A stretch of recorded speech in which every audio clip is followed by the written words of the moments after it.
आगामी स्थानिक जिल्हा परिषद निवडणुकीच्या पार्श्वभूमीवर मंत्री भरत गोगावले यांनी पुढाकार घेत राष्ट्रवादीला युतीचा फॉर्म्युला दिला होता। हा मात्र फॉर्म्युला सुनील तटकरे यांनी गोगावलेंची खिल्ली उडवत फेटाळून लावलाय। यावर भरत गोगावले यांनी प्रतिक्रिया दिली आहे। त्यांच्या विधानाची आम्ही दखल घेतली आहे। हरकत नाही असं नको वाटायला आम्हाला कुणीच काही बोललं नाही।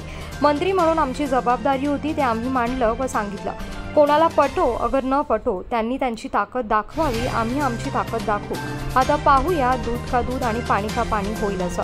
रायगड जिल्ह्यात आम्ही युतीसाठी प्रथम प्राधान्य भारतीय जनता पार्टीला देतोय। भारतीय जनता पार्टीचा आमचा नॅशनल आयलन्स आहे, त्यामुळे त्यांचा होकार आला तर ठीक, नाही तर आम्ही काय करायचं ते ठरवू। राष्ट्रवादीला सोबत घेऊन निवडणूक लढवणाऱ्या भरत गोगावले यांनी मोठं विधान केलंय। बघू आता काय करायचंय, आमची तयारी झाली आहे। जे सोबत येतील त्यांना सोबत घेऊ, नाही आले तर आम्ही अकेला चलो, त्यामुळे काळजी करायचं कारण नाही असं देखील या ठिकाणी त्यांनी म्हटलं आहे। चांगल्यासाठी गेला त्याबद्दल दुमत असण्याचं कारण नाही आहे। तो वैयक्तिक स्वार्थासाठी नव्हता गेला, गावाच्या विकासासाठी गेला होता।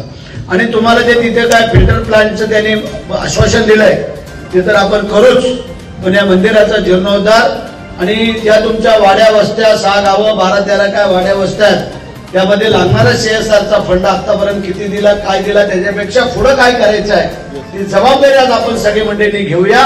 आणि एक जनरल मीटिंग त्यांचे शिवकुमार सहित, पांडे सहित आणि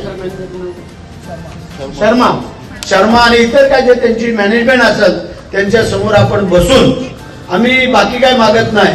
या कंपनीमध्ये आता मगाशी आमच्या काय तुझं नाव काय त्यांनी सांगितल्याप्रमाणे काही तरुणांना नोकरी मिळणं गरजेचं आहे आणि बाकी आम्हाला CSRच्या माध्यमातून ह्या कंपनीचा या गावाला, कारण जागा आमची गेलेली आहे, या गावाची आयनगर ग्रामपंचायतीतल्या प्रत्येक माणसाची जागा गेलेली आहे, ते काय मेहरबानी करत नाही आहे। त्यासाठी आता